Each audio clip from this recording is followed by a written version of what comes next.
Meanwhile, President Trump has admitted he is under under investigation for obstruction of justice. He has done so in the most Trump way possible. He's done it via Twitter. On Friday, the president tweeted this: "I'm being investigated for firing the FBI director by the man who told me to fire the FBI director. Witch hunt." He then tweeted on Sunday, "The Make America Great Again agenda is doing very well despite the distraction of a witch hunt. Many new jobs, high business enthusiasm, massive regulation cuts, 36 new legislative bills signed, great new SC justice and infrastructure healthcare tax cuts in works." President Trump clearly thinks this investigation is a lot of nonsense, and on that one point, Professor Alan Dershowitz of Harvard Law School seems to agree with him. Professor Dershowitz joins us tonight. Well, thank you, and you're absolutely right. I don't agree with President Trump on a great many of his agenda issues, and I'm a liberal Democrat who voted enthusiastically for Hillary Clinton, but I think I'm a person of principle, and I realize that what the Democrats are trying to do to President Trump is exactly what some Republican extremists tried to do to Hillary Clinton: lock her up, throw away the key. And the very people today who are pushing for Donald Trump to be investigated, indicted, impeached would be on the other side of the issue if the shoe were on the other foot, and if they were trying to expand the obstruction of justice statute or espionage statutes and apply it to a Democrat rather than a Republican. And I think we need a single standard of justice in this country, and I think both sides are trying to criminalize too much. If you disagree with people, throw them out of office. Don't elect them. But the idea of charging your enemies with political crimes is too prevalent on both sides of the political aisle.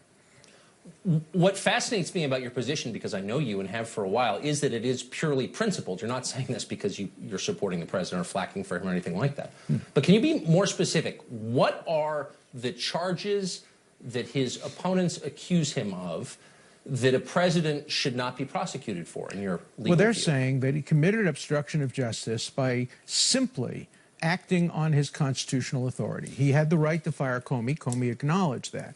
He had the right to tell Comey to stop investigating Flynn. Comey acknowledged that.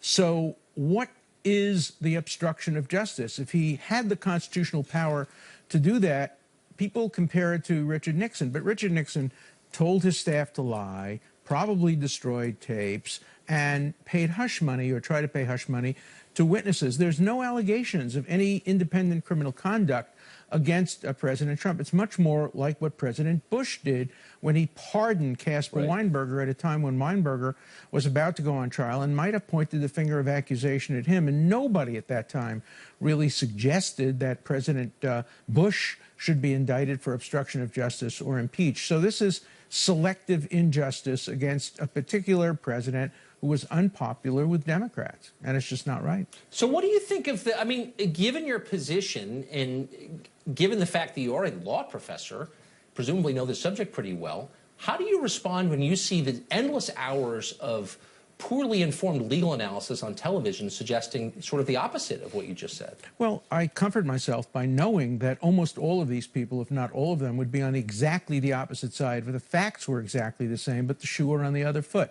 So it's partisan politics. Look, every liberal and civil libertarian ought to be against expanding obstruction of justice. It's such a vague statute. And the people who want to go after Trump say, oh, if he had a corrupt motive. What does that mean?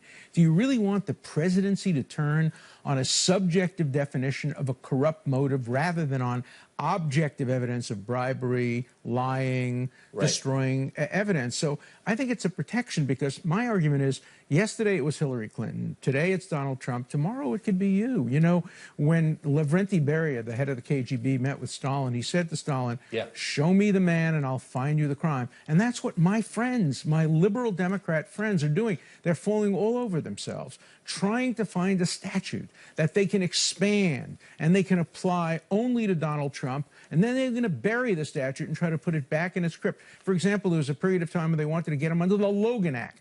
The Logan Act hasn't been enforced since 1803. And there's a concept in law called desuetude. They wanted to resurrect it, apply it to Donald Trump, and then give it an honorable burial. But that's not the way the law works. The law works based on precedent. And what you do to Donald Trump today becomes a precedent and can be used against Democrats, independents, or anybody in the future. That's why all Americans who care about civil liberties, who care about constitutional rights, ought to be very concerned about the investigation that's being conducted in targeting Donald Trump, whether you like him or not. I can't even imagine how many people must yell at you at dinner parties. I wish I was there. Friends and relatives Professor, alike. It's really amazing. But I'm used to that. I had that when I made the same position about Richard Nixon, and I've made the same position about other people. I'm used to being yelled at from both sides. And, you know, tomorrow it'll be the Republicans who will be furious at me and the Democrats who will be supportive of me because my principles will lead me to conclusions that help one side rather than the other. But I'm not doing it in order to help the Republicans by any means or any more help the Democrats. I'm doing it because I care deeply about the Constitution and preserving a document that has served us well for over 225 years. We agree with you. And when you're on the other side, we'll invite you back. Thanks a lot, Professor. Thank you.